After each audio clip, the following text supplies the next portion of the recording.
For the uninitiated, EA Sports FIFA is an electronic game series developed by a division of the American gaming company Electronic Arts and licensed from football's world governing body, FIFA. The gaming series started with FIFA International Soccer in 1993 during the 16-bit computing era, and it was a serious competitor to the then market leaders Kickoff Games and Sensible Soccer, which, in fact, still have a cult following even till today. Unfortunately, the game included only national teams and was plagued by a bug that allowed for easy goal scoring. EA Sports started making serious innovations in just 2 years. FIFA Soccer 95 was released for personal computers and the Sega Mega Drive, and FIFA 96 was the first in the series to offer real-time 3-dimensional play on the systems of the time. However, FIFA titles released in preceding years seem to lag behind the competition in some gameplay aspects. A series of overhauls in 2006 improved the control of the game and presented new features such as in-depth career mode, which adds various coaching features. Perhaps the most significant addition was launched in FIFA 09, the FIFA Ultimate Team. It launched with just a little over 1 million users and cost 800 Microsoft points or $999. You probably at some point in time have been a fan of the EA Sports FIFA series, and chances are you've owned at least one of the series before. Have you ever thought of how the developers of the game make their cuts from the huge licensing fees they pay for the rights of the players in a club? Well, in this video, we will explore this part.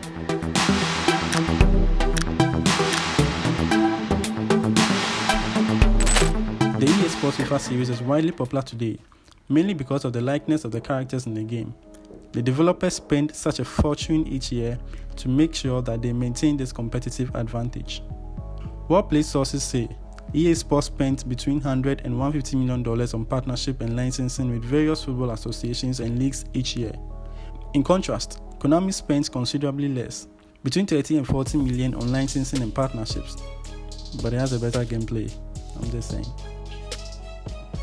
The partnership began over a decade ago and has now expanded to include patches on referee and assistant referee uniforms, sponsorship of in-broadcast start overlays, and LED time in Premier League stadiums. The partnership continues to include a licensing deal covering all 20 Premier League clubs, but the amount of IP included in that licensing deal has exponentially increased since the original deal. EA's new deal includes the right to every Premier League club's name, kit, crest, and stadium in its FIFA series. All 20 Premier League teams appear in painstaking detail, and each Premier League team has its anthems and songs recorded live at a stadium, so their appearance in the game is authentic. The deal also includes exclusive rights to the E-Premier League, that is, the esports version of England's top-tier league, which will be based on the FIFA game until at least the end of the 24-25 season. According to their recent financial reports, EA reported record numbers in the year 2020.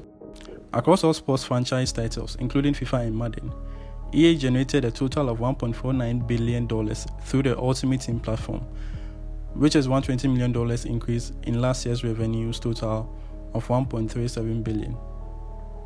The Ultimate microtransactions have been more profitable than the sale of the video games themselves. As of 2018, Ultimate Team microtransactions made up 28% of all EA's sales.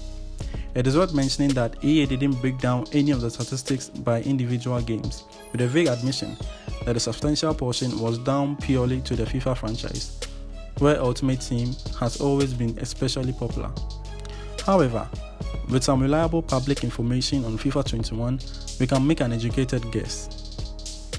The game cost $59.99 for the standard in the US, $79.99 for the Champions version, and $99.99 for the Ultimate Team version. For the purposes of this estimation, we would work with the price for the Ultimate Team edition, which is $99.99.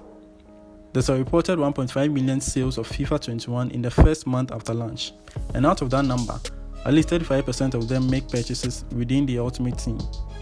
So, the total gross income for the first month after the launch of FIFA 21 is in excess of $52 million.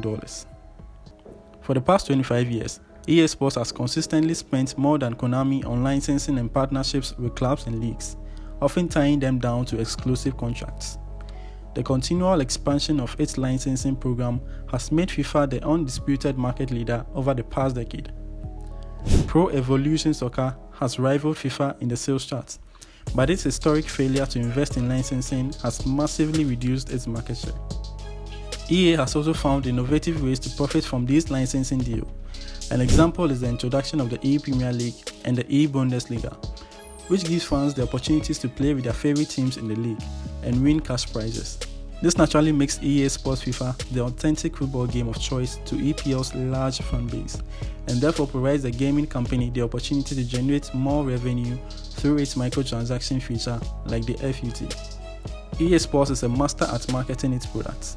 Every year, there are a lot of posts from the biggest stars talking about their stats, which always go viral when they disagree. Now, the reason we're not hiding this from you is because I know that you've already seen this at the FIFA launch. You're not happy, are you? I'm not happy at all. Like, have a look at this. They've dropped me overall by 2. That's harsh. But which stats individually are you most upset about? Physicality, pace, shot, dribbling, All of them. pass, defending. The whole thing is embarrassing. Although the gameplay doesn't significantly improve year after year, the introduction of new game modes, like the ability to play with a handful of women's national teams in FIFA 16, and the introduction of the street football mode, Voter Football in FIFA 20, has significantly furthered its place as the most popular football game of choice. The lockdown that accompanied the pandemic resulted in a further boost in the sales for EA, since almost everyone is spending most of their time at home. Esports or electronic sports is a term used to describe competitive gaming, usually facilitated by electronic systems. Just as football players play football together, esports players play video games together. And with the rise of the gaming industry, it is natural to see a competitive gaming scene growing concurrently. The boundaries between sports and esports have been blurring for some time. For traditional governing bodies, it has created a wealth of opportunities and unearthed a series of pitfalls.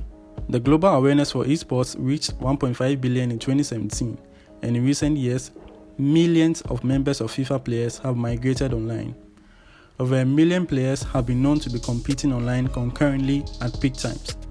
EA Sports FIFA is one of the few actual game simulations to make a serious impression in the world of esports, whose most lucrative competitions are otherwise based on multiplayer online battle arena games and first-person shooters like League of Legends, Dota 2, Counter-Strike, Call of Duty, and Overwatch.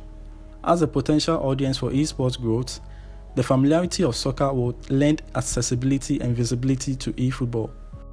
It is not surprising that world soccer authorities are capitalizing on this by consolidating their esports strategy around a concept they call eFootball, which they see as a virtual extension of the physical game. And EA Sports is making significant efforts to ensure FIFA becomes a major esports title. This can be demonstrated by the launch of the FIFA 18 Global Series, which was a multi-tiered worldwide competition to accommodate the natural competitive elements that arises from household game. Participants engage in various playoff battles until the winner is crowned the undisputed FIFA World Champion. Along with the rest of the esports market, the FIFA esports scene is in its infancy, so there's plenty of room for growth and opportunities for EA Sports to cash in. If you enjoyed the video, a like and a subscription will be very much appreciative. Also subscribe to the channel if you enjoy content like this. See you in the next one.